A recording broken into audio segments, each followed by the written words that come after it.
এটি যে উচ্চতা করা হয় তাতে সন্তুষ্ট হতে পারেননি ফিরোজ শাহ। কথিত রয়েছে এ কারণে ক্ষুব্ধ হয়ে তিনি এই মিনারের স্থাপিতকে মিনারের উপর থেকে ফেলে হত্যা করেছিলেন। হ্যাঁ বন্ধুরা, আমি কথা বলছি ফিরোজ মিনারের। চলুন বন্ধুরা, আজকে আমরা ঘুরে দেখব এই ফিরোজ মিনার এবং জানবো এখানকার অজানা কিছু ইতিহাস। প্রাচীন বাংলার রাজধানী গৌড়ে ছড়িয়ে ছিটিয়ে আছে শত শত বছরের প্রাচীন ইতিহাস।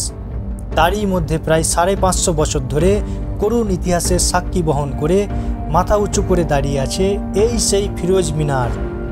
দাখিল দরওয়াজা থেকে প্রায় 1 কিলোমিটার দূরে এই ফিরোজ মিনার অবস্থিত।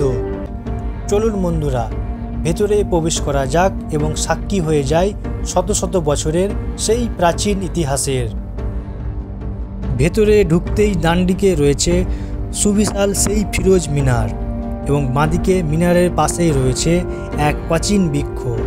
তার পাশেই রয়েছে দুটি সাইনবোর্ড, একটিতে বিশেষ নির্দেশিকা আর অপরটিতে সংক্ষিপ্ত ইতিহাস। মিনারটি হাবশি রাজবংশের সুলতান সাইফুদ্দিন ফিরোজ শাহ নির্মাণ করেছিলেন। মিনারটির নির্মাণ কাজ 1485 সালে শুরু হয়েছিল এবং 1489 সালে শেষ হয়েছিল। কথিত রয়েছে মিনারটি পীর আশা মন্দির এবং চিরাগদানি নামেও পরিচিত।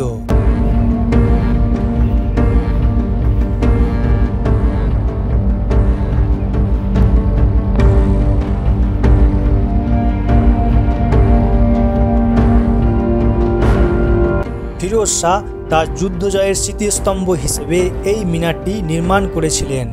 তবে এই মিনারটি নিয়ে রয়েছে এক নিষ্ঠুর কাহিনী।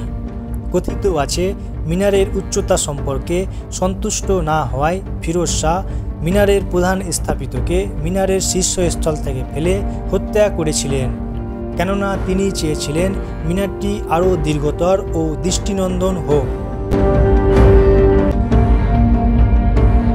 ধীর গতিতে ছোট ছোট সিঁড়ি পাড়ি দিয়ে পৌঁছে গেলাম মিনারটির মূল প্রবেশদ্বারে, কিন্তু দরজায় তালাবন্ধ থাকায় ভেতরের দৃশ্য আপনাদের দেখাতে পারছি না।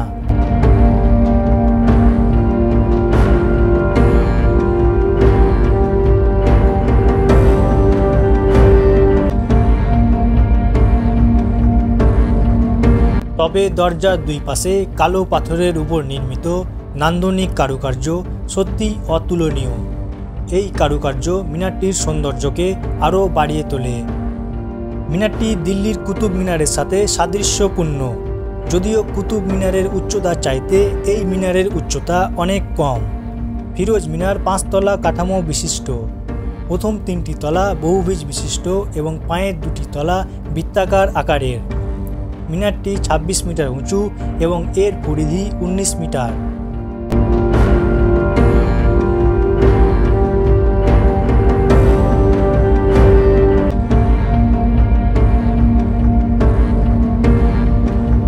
একটি সর্পিল 73 ধাপের সিঁড়ি মিনারটির শীর্ষে নিয়ে যায়। যদিও এটির উপরের তলায় একটি গম্বুজ ছিল, তবে পুনরুদ্ধারের কাজের কারণে একটি সমতল ছাদ দ্বারা এটি প্রতিস্থাপিত হয়েছে। মিনারটি তুগলকি স্থাপত্যে নির্মিত এবং এর দেওয়ালে টেরাকোটার কাজ রয়েছে।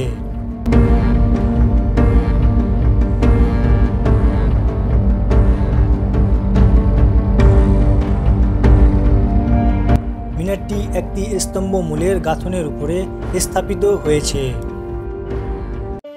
ফিরোজ মিনারে এসে এর প্রাচীনত্ব এবং নির্মাণ শৈলী দেখে যেমন অভিভূত হয়েছি, তেমন কষ্টও পেয়েছি এর প্রধান স্থাপিতকে নিষ্ঠুরভাবে হত্যার কথা জেনে।